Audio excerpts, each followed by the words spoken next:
in 1940. And there's very little comfort for a person at the moment, or very little that even the courts can do or the law can do to assist somebody who wants to restructure their loan. Really, she's saying, I may be able to get this, even if it takes me till I'm 78. But the system isn't there at the moment to allow her to restructure it. Is there optimism at all about the fact that there may now be a plan? And if so, what are they looking in particular? Do you feel the people that come into you from that plan, what would they most want in that plan? I think what they want to see is, first of all, they want to see that the government is focusing on consumer debt rather than on bank debt or developer debt. And then they want to see that there is some recognition that we live in a society where credit was available, where the loan was available to that woman by somebody whose job it was to hand out loans and who thought that it was a reasonable thing to do. And some recognition that if they both entered into the contract freely a few years ago, both sides should be required to be part of the solution together, not just put all the pain on the borrower. OK, Ciaran Cuffe, like this problem has been brewing for 2 to 3 years. There was the announcement, as Karl Deeter said, and the FLAC guy said on October the 10th. We now have talk of an expert group. Why so slow? Well, I don't think it's that slow. The new programme for government that the Green Party agreed was 3-4 months ago. You don't implement everything overnight. This is a priority, and there have been many meetings, as I understand it, between Eamon Ryan, Minister Ryan's department, and Brian Lenihan, and indeed others. We've got to bring a robust package to the table. I think the first step is to make sure that we have agreement on the principles there. And I think some of the solutions that were mentioned in that piece of extending mortgages, looking at shared ownership, which has been common enough for 15 years now with local authority tenancies. These kind of options have to be looked at, because ultimately there's a very human story behind each story that you have there. But these human stories, like 26,000 we're talking about in arrears, and you regard that as the tip of the iceberg in FLAC, but I mean, it has been a large delay, Ciaran Cuffe, with respect. I hear now you're only going to be setting up an expert group. That will take time. When will people actually see themselves being helped in the way we have saved the banks? The ordinary Joe Soap in this country has bailed out the banks. Well, I think this will move very soon. I think proposals are coming before Cabinet. I'd like to see sign-off on that within a matter of weeks, and I'd like to see practical proposals coming forward before the summer. I mean, it is only the tip of the iceberg at the moment in the courts, but there are tens of thousands of people in real difficulty at the moment, and it doesn't suit anyone. It doesn't suit people with mortgages, it doesn't suit the banks, and it doesn't suit the state for people to be thrown out of their homes. That's the last thing we want to see happen. But at the end of this month, for instance, the moratorium where it had been agreed that banks wouldn't repossess, that's up. So is the government going to set that moratorium back up? Well, I mean, in some cases that moratorium has extended to 12 months. But I think regardless of moratoriums, we need clear action on progress from government. And I think we're seeing that happen. I think with Eamon Ryan's announcement over the weekend, you're seeing the Green Party moving on something that came into the programme for government only 3 or 4 months ago. I'll let Pat know a quick one. But just on the moratorium, I think as well for your listener, it might just be interesting. My reading of the Code of Conduct and FLAC's reading is that it is 12 months from the time arrears first started. So even if this is February, a full year from the time the Code of Conduct started, people should still be entitled to a 6-month or 12-month period. OK, Pat Farrell, you're here from the Bankers Federation.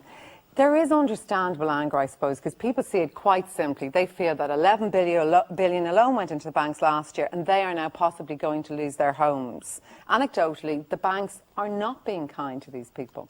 Absolutely incorrect, Miriam. In fact, we have not been waiting for a government expert group to be established. We've actually been very proactive in this space. The figures speak for themselves. You instanced a case there of a subprime lender. I don't represent those lenders. They actually represent 2% of the mortgage book, but they're responsible for 40% of the repossessions. We have been actively engaging with all of our borrowers because we absolutely understand and empathise with the issues that they have at the moment, and we're prepared to support them through those difficult times. But what does that mean, actually, Pat? Like, will you write off their loans? I mean, when you talk about support, what does that mean? I'll give you very practical examples. There are a range of possible initiatives mentioned there in your package that could be applied to people with difficulties. We're already applying many of those measures. We're already restructuring loans for customers. We're already giving interest holidays. We're already giving people payment holidays. And that's reflected actually in the figures. The actual figures for repossessions are very, very low. compared to the actual number of people in arrears, and that's because my members, the mainstream lenders, are actually applying solutions in this area and are working to support borrowers. I think we're certainly hearing evidence that in some cases people are making arrangements with banks, but the truth is, you see, Pat, and the problem is that it's very much at the bank's discretion. You know, there's no sort of objective outsider overseeing all of that, and that seems to be giving rise to inconsistencies from what we are hearing. Well, in relation to the issue on moratorium, I think this is an important issue for people listening out there, because they may be having a sense of foreboding that this is suddenly going to go off a cliff at a certain time. We have gone beyond that. We have given a pledge in relation to repossessions. We have said that we're a lender in good faith, actively engaged with any of my members, and makes the best endeavours basis to do whatever they can in their particular circumstances with their repayments. Does that mean no repossessions? We will not pursue legal action. We will not pursue legal action. We've been very clear on that. Okay. Now, I accept that we need to probably go beyond that, in the sense that this is a situation we don't know how long it will last. I need to bring in Stephen what the Kinsella. government has announced, and we will engage with that process. Okay, Stephen Kinsella, you're joining us from the University of Limerick, Department of Economics there. What do you think of the plan that's being put out at the moment as likely to what the government is going to bring in? I think the most likely thing we're going to see is an extension of the moratorium first off, and then maybe some package of the debt equity swaps, or maybe even allowing short selling that we saw in the VT clip that you rolled. It should also be understood by your listeners that, and your watchers, that the banks are finding themselves in a situation of having to deal with this on an ad hoc basis. They shouldn't. There simply should be a personal debt system set up where we just allow the courts to take place. So I don't think we're in a situation where we can say definitively if we can. I don't think we're in a situation if we can say what way the personal debt legislation is going to lead us. I think actually you're getting talk back in your ear. I can see that, Stephen. There's somebody talking to your ear. Ignore that. I mean, one of the problems, Stephen, obviously, is we heard people there in Vox Pops we did in the streets. They feel sorry for people who are in personal debt and may lose their homes, but they don't want, once again, in the way they bail the banks out, to have to bail other people out. How do you square that circle? Well, ordinary people shouldn't have to bail out others who are finding themselves in difficulties. I think we shouldn't see a situation where the banks are actually pumping in money, or the government is pumping in money into the banks to resolve bad debts. What we should see, in fact, is the individual going through the courts with the banks themselves to allow a reasonable resolution of the debt, as happens in the UK and the US. That's the standard rules of capitalism. Okay, thanks for that, Stephen. Apologies for your earpiece there. Reviewing bankruptcy laws, as Paul Murphy said in his report, that is key. I mean, even just across the water, they have it in a completely different scenario. I Here it takes 12 years. I think it's crazy that you have a mark against you for 12 years. I know from being in the United States, in some states there, it's almost a mark of pride that they have a high level of bankruptcy. It shows that people have taken risks. Some have survived, some haven't. But I think we've got to short-circuit that process down to maybe 3 years, maybe 5 years.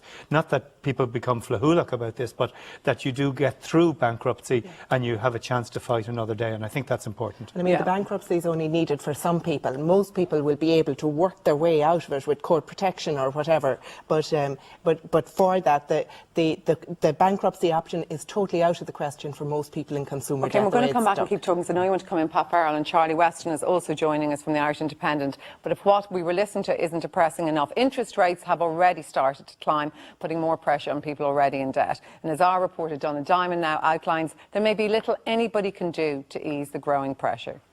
Perhaps the only positive aspect of the economic collapse has been the fact that homeowners who have been lucky enough to keep their jobs have been experiencing historically low interest rates, cushioning the effects of tax increases and wage cuts. Unfortunately, for those on variable mortgages, that brief respite is now over. Permanent TSB have just announced their second 0.5% interest rate rise in 6 months, and this time there is little doubt that other banks will have to follow suit.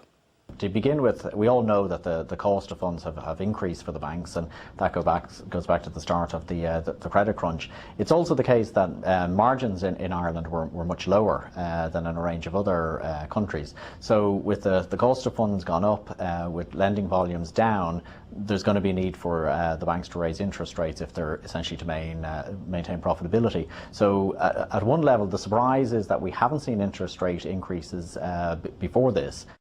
Traditional banking was simple. Pay depositors a certain percentage and lend the money out to borrowers at a higher percentage, pocketing the difference as profit. Just how far the Irish banks had strayed